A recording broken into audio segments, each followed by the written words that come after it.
Assalamualaikum warahmatullahi wabarakatuh. Perkenalkan, nama saya Al-Hafiz Silvia Sajidah Hafi dari kelas 6A untuk memenuhi tugas mata kuliah Inovasi Pendidikan yang diampu oleh Dr. Haji Dadang Rahman Munandar, MPD. Pada kesempatan kali ini saya akan memaparkan mengenai hasil jawaban saya. Bagaimana pengembangan kurikulum berbasis kompetensi? Pengembangan kurikulum berbasis kompetensi memfokuskan kepada kompetensi tertentu berupa paduan, pengetahuan, keterampilan, dan sikap yang dapat didemonstrasikan peserta didik sebagai wujud pemahaman terhadap konsep yang dipelajarinya. Penerapan KBK memungkinkan guru menilai hasil belajar peserta didik dalam proses pencapaian sasaran belajar yang mencerminkan penguasaan dan pemahaman terhadap apa yang dipelajari. Karena itu, peserta didik perlu mengetahui kriteria penguasaan kompetensi yang akan dijadikan sebagai standar penilaian hasil belajar, sehingga peserta didik dapat mempersiapkan dirinya melalui penguasaan sejumlah kompetensi tertentu sebagai prasyarat untuk melanjutkan ke penguasaan sejumlah kompetensi berikutnya. Kriteria tersebut bisa dikembangkan berdasarkan tujuan khusus yang dipelajari sesuai dengan kompetensi yang harus dikuasai. Bagaimana pengembangan kurikulum berbasis masyarakat? Karena pengaruh perkembangan teknologi, terjadi perubahan yang cukup drastis dalam segala bidang termasuk pekerjaan. Masyarakat perkotaan berubah cepat dibandingkan masyarakat pedesaan. Pola kehidupan agraris berubah menjadi pola kehidupan industri, di mana kehidupan masyarakatnya menuntut memiliki spesialisasi dan profesionalisme dalam melakukan pekerjaan, sehingga sifat-sifat kebersamaan, hidup lebih santai digantikan oleh sifat individualisme dan kerja keras. Pengembangan kurikulum berbasis masyarakat ini bertitik tolak dari tujuan pendidikan, analisis kebutuhan, implementasi kurikulum, seleksi strategi pembelajaran, teknik evaluasi, dan evaluasi program kurikulum. Apa perbedaan antara pengembangan kurikulum berbasis kompetensi dengan kurikulum berbasis masyarakat? Ada beberapa hal yang menjadi perbedaan dalam pengembangan kurikulum berbasis kompetensi dengan kurikulum berbasis masyarakat. Pada konsep kurikulum berbasis kompetensi, kurikulum ini menitikberatkan pada kemampuan di bidang pengetahuan, keterampilan, sikap yang diwujudkan dalam bentuk tindakan baik kompetensi akademis, okupasional, kultural maupun temporal.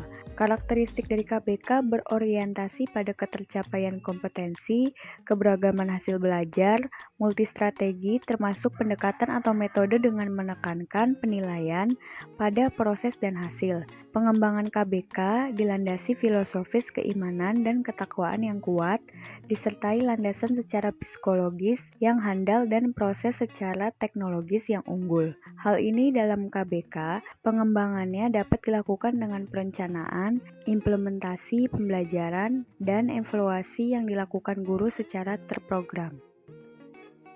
Sedangkan konsep dari kurikulum berbasis masyarakat lebih menekankan perpaduan antara sekolah dan masyarakat guna mencapai tujuan pembelajaran. Kurikulum ini memiliki tujuan memberikan kemungkinan kepada siswa untuk lebih akrab dengan lingkungan di mana mereka tinggal, memiliki sifat mandiri, dan memiliki bekal keterampilan. Karakteristik kurikulumnya berpusat kepada masyarakat, ditinjau dari segi pembelajaran, baik orientasi, metode, sumber belajar, strategi pengajaran yang berpusat pada kepentingan siswa sebagai bekal hidup di masa mendatang.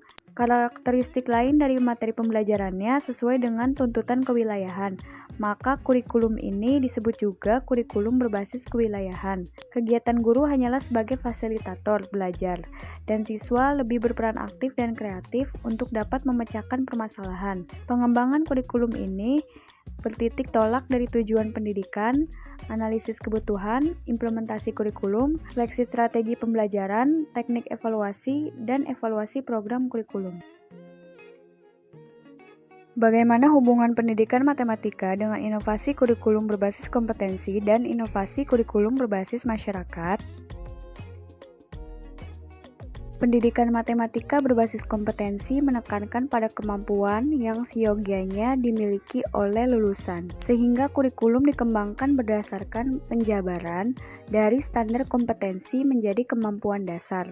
Standar kompetensi merupakan kemampuan yang dapat dilakukan atau ditampilkan dalam pembelajaran matematika, sedangkan kemampuan dasar merupakan kemampuan minimal dalam mata pelajaran matematika yang harus dimiliki oleh siswa. Kemampuan dasar dapat berupa kemampuan kognitif, afektif, maupun psikomotorik.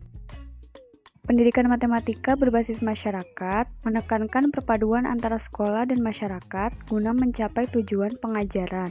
Pendidikan matematika dalam kurikulum ini memiliki tujuan untuk memberikan kemungkinan kepada siswa agar lebih akrab dengan lingkungan di mana mereka tinggal, mandiri, serta membekali siswa kemampuan dan keterampilan yang dapat menjadi bekal hidup mereka di masyarakat kelak.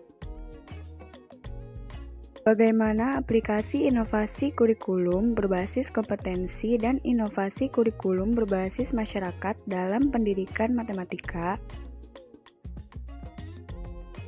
Salah satu aplikasi dari kurikulum berbasis kompetensi adalah pada pengembangan pengalaman belajar tangan pertama, yaitu yang biasa kita sebut dengan Contextual Teaching and Learning atau CTL. Meaningful Teaching dengan memperhatikan kecakapan hidup atau life skill, baik berupa generic skill yang meliputi kecakapan personal, kecakapan sosial, kecakapan akademik, dan kecakapan keterampilan. Semua kemampuan atau kompetensi yang dikembangkan dinilai dengan prinsip penilaian atau asesmen otentik, tidak hanya pada tingkat ingatan saja dan juga pemahaman, tetapi sampai dengan ke penerapannya.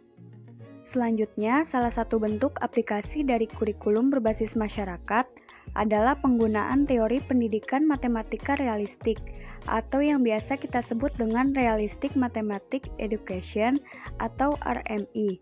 Pembelajaran matematika realistik mempunyai strategi belajar mengajar yang mempunyai sifat berbasis masalah nyata, di mana strategi umum pembelajarannya meliputi pemberian masalah untuk dipecahkan siswa, pemberian kesempatan siswa untuk mengkonstruksi sendiri pemecahan masalah tersebut, dan presentasi hasil pemecahan masalah yang disusul dengan diskusi.